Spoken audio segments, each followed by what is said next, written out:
when I was a little kid, between 5, 6, I don't remember much. My mom would always take me to church.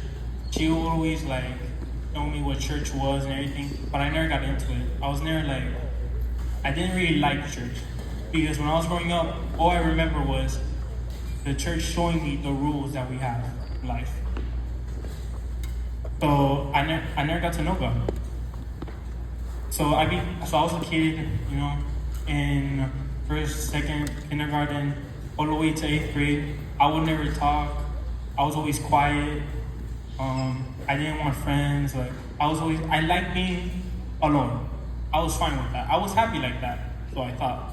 I was happy with being alone. But when I was like 6, my grandma, she came from Cuba. And she came from Cuba, I was still the same. I didn't like talking to anyone. I was fine with that. But she, out of everyone in my family, went through the hard work of getting to know me.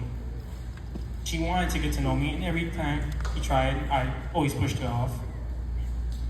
I always did push her off. I didn't want anyone to know me. I was like, nah, I'm good. But she always tried. She never stopped trying. And then as the years were passing by, when I was like 9, is when I started opening up to her. When I started talking to her. When I started asking her personal questions. And she helped me with that. She helped me in life. She helped me. And we got really close throughout the years. She was my best friend, my only friend. I knew my mom and my dad and my brother. I knew they loved me. But for me, it made sense for them to love me because we're family. My grandma, she didn't have to get to know me. She didn't have to push through to get to know me. But she still wanted to. So she went through the trouble of getting to know me. And then throughout the years, we became really good friends. We were really good friends. She knew everything about me, more than anyone. More than my mom, more than my dad. She knew everything about me. But then everyone remembers 2020. 2020 came running by. That's when COVID hit. And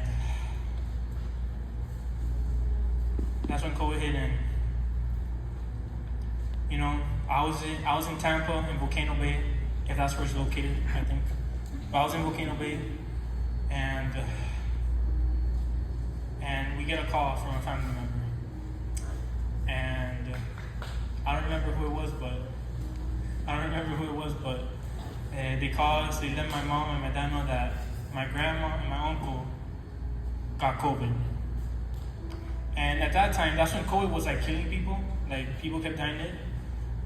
And, my grandpa, my dad, and my mom went back to Miami. I stayed in Volcano Bay. And I was always worried, but, I never thought of anything bad. I'm like, I was going to be okay after. And then a few days go by, my uncle gets out of the hospital. He gets out, and he's fine. He comes out fine. Sure, he's sick, he's barely able to walk, but he's fine. He made it out alive. But the next day, or a week after, it's nighttime, it's the middle of the night. We literally just finished talking to the doctor, and my mom, she gets me into a room and she tells me, go and get your uncle, your aunt, and your cousin. So I went, I got them, brought them to my house, and when I got to the house, I just see everyone crying. Everyone tearing up, everyone breaking down. And as I see that, I'm like, I didn't think about anything bad. I don't know, for some reason I just couldn't think about anything bad. And my mom gets me into a room, and that's when she told me that my grandma had passed away through COVID.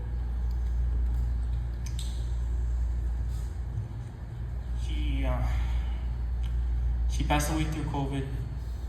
She died, and ever since that day happened, that was the worst day of my life. The worst. When she died, I closed myself off again. I didn't want to talk to anyone.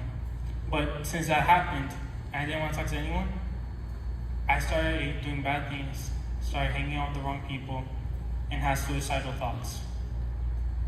And I had voices in my head telling me to kill myself. Voices that told me every day, no one loves you, you should kill yourself, there's no reason for you to be alive anymore. The one person that tried to get to know you died.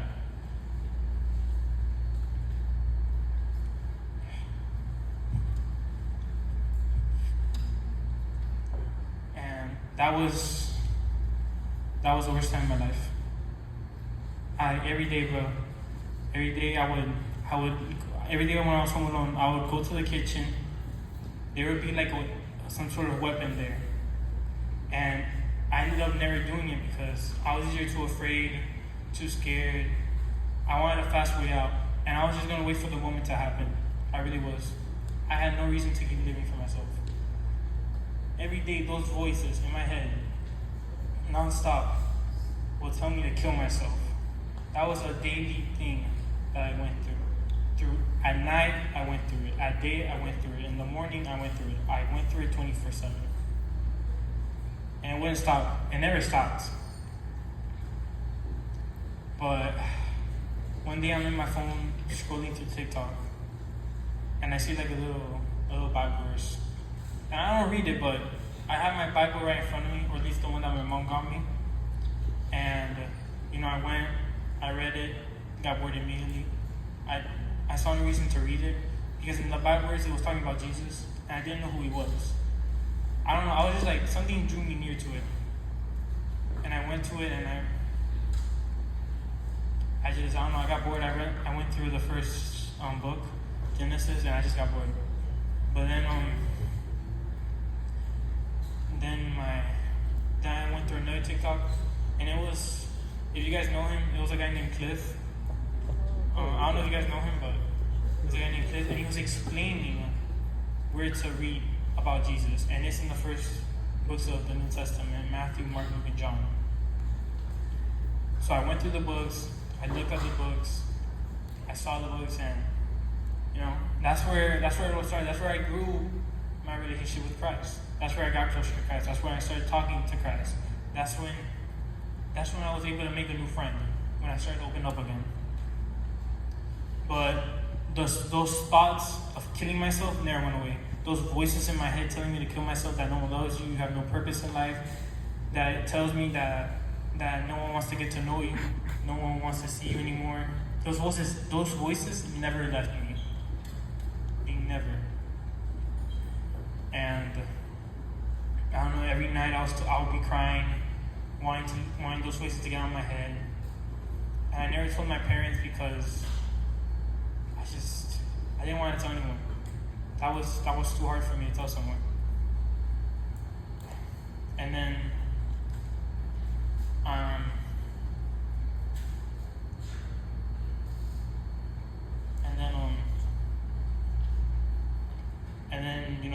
I'm talking to Link one day. Not about it, like we were just talking in general. Like we were just talking one day.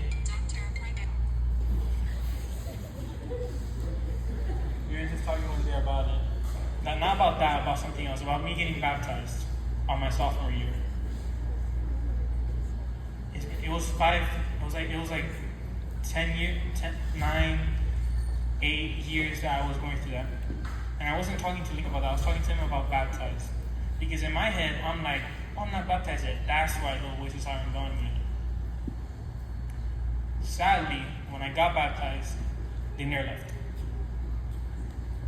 I was saved, but the voices never left.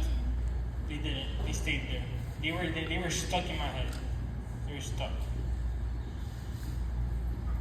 But I remember something that Link told me that day, which is that the baptism doesn't save you. Jesus will save you. And if we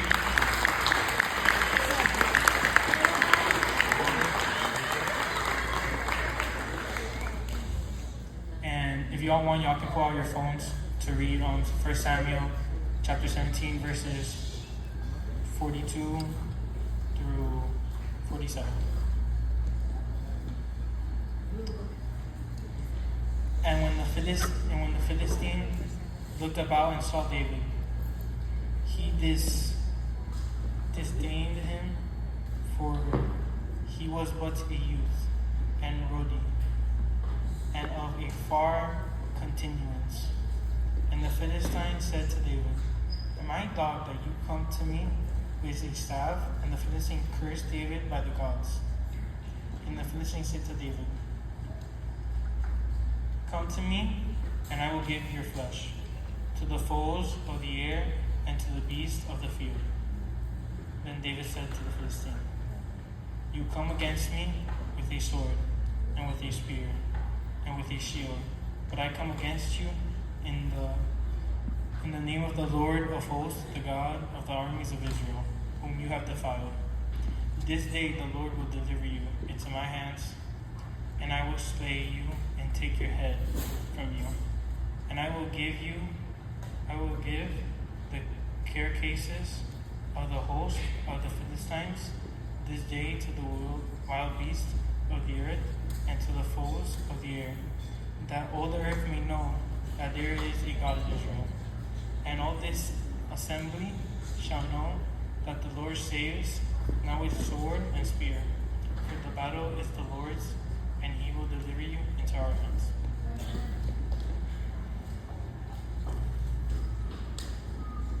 And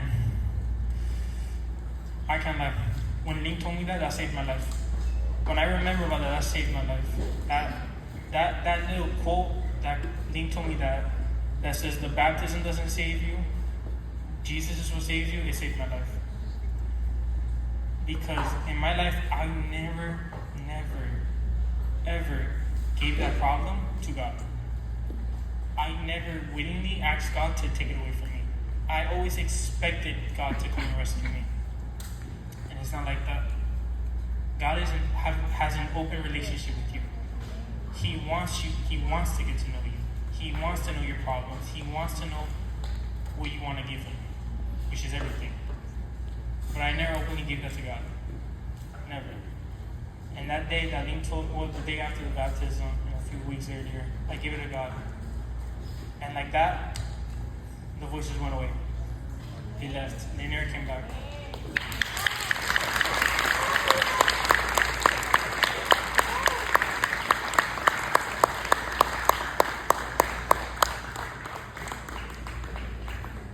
Those voices left. And I thought that was the end of it. I thought I was done with that. I thought those voices were leaving me alone already. That I had God protecting me through that. And that was my Goliath. My whole life, that was my Goliath. Those voices, the death of my grandma haunting me, those were my Goliaths. That was my Goliath. And just like David did, all we have to do is throw a stone, and God will do the rest. But then the school year starts, and I'm happy. I'm finally happy. I'm with my parents. I have a great relationship with them. I have a great relationship with my brother, with some friends in GMA, my cousin I have a great relationship with. And life isn't perfect. And last month or the month after that, I don't remember.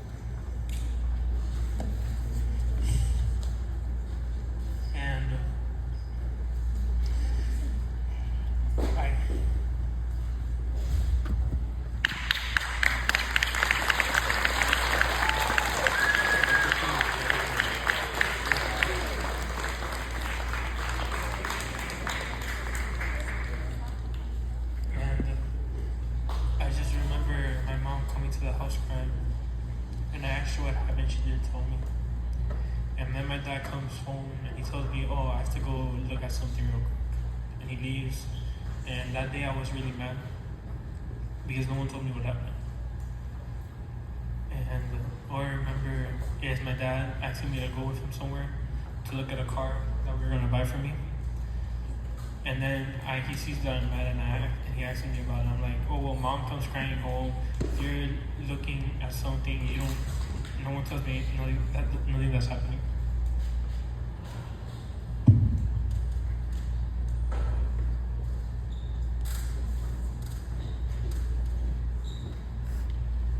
And as we're in the car, my dad, he's like, oh, I'm gonna tell you. And I'm the one driving it at that moment. As we're in the car, my dad, he's like, oh, I'm gonna tell you. And I'm the one driving it at that moment. And he tells me, he's like, me and your mom are getting a divorce. And at that moment, that very moment when my dad told me, those voices that I thought were forever gone came straight back.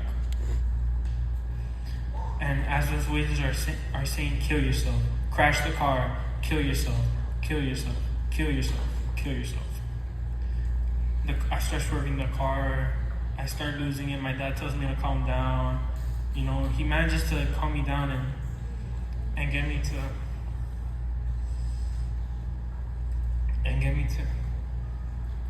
to the side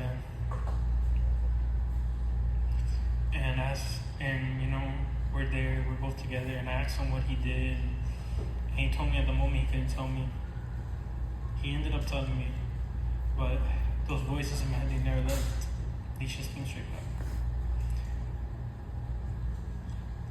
And for a few weeks, I was like that. I was with those voices again in my head. I was dying. I honestly didn't want to kill myself because those voices didn't leave me alone. And as we're, you know, one day I'm going throughout my day. I haven't talked to God. I closed myself up from everyone. The teachers are asking me what's wrong with me. They see that I'm flunking in class, and I always pushed everyone away. I pushed my friends away. I pushed my parents away. I pushed everyone away. But then I don't remember what was that day like, but I just remembering something about God, about the baptism doesn't save you, Jesus will save you. That quote always stuck by me, and I just remember always remembering that verse. But for some reason, for those weeks, I could not remember that verse. And you know, God puts it in my head. He tells me, and the moment I went to give it to God, those voices left me again. That Goliath that I had in front of me again, God took it down again with no problem. In your life, you always have a Goliath that will never stop coming at you. Not recently, y'all heard that I had a Goliath. My parents got divorced. A few years ago, I had a Goliath. Right now, or like yesterday or the other day, I had a Goliath. And some of you may know this already, but I fractured my spinal cord. That means for 5 months, I cannot play sports, I cannot do acro, I cannot do anything. And for me, playing sports is the best. It's the one thing I always wanted to do. If that was my dream, to just play sports throughout my years in high school, and that was the best for me. But you know, before I let those voices come in my head, I gave it to God. Most of the time, when I was in Texas, because obviously y'all didn't see me here, I was in Texas and I was going through that. You know, my cousin always asked me if I wanted to go out. I told her no, because you know, I would always make an excuse. But you know, I ended up giving in to God before those voices got into my head. And I want to let you know right now that I know some of you, or all of us, have had a Goliath, or are going to have a Goliath, already are going through a Goliath. I want to let you know right now that there is an option, that you can give that to Jesus and you will be saved. That's automatically, Jesus will save you. God will save you. And if you want to grow in your relationship more than that, you can come up here right now and come to and have the choice to be baptized.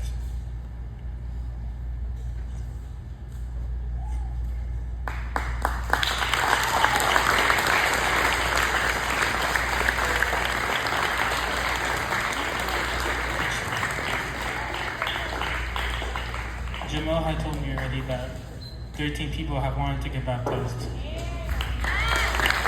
And those people that are here right now that chose to get baptized, I ask you to come up here. To come up here to show your faith. To show them that you gave your life to God. And the people that want to give their life to God, come up here, please.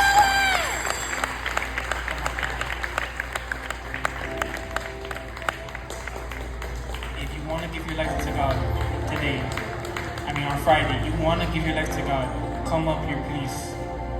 He will save you. He will protect you. And He will have you. He will carry the world, your world, on His shoulders. He will save you from that Goliath that you have in your life. Beautiful. Beautiful. Amen, brother.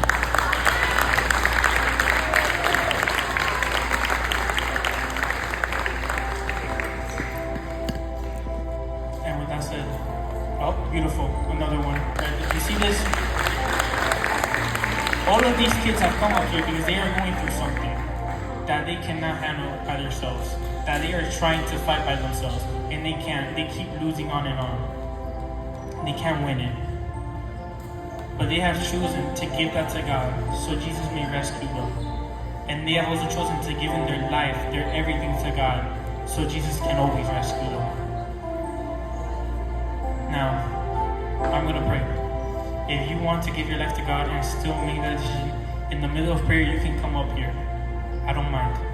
You can come up here if you choose to give your life to God. Please bow your head and close your eyes. Dear Heavenly Father, Lord, thank you that you use me, Lord, to be able to help people, Lord. Thank you that you have these wonderful kids up here who want to get baptized, and you have more that want to, but are too shy to come up here, Lord. I pray that you ask them, Lord, that you call them to come up here, Lord, to be baptized. I thank you that today you were able to use me, Lord, to be able to help these people. And I pray, Lord, if any of these children, these teenagers, anyone that is going through anything, that you rescue them from it. And I pray in your name, amen.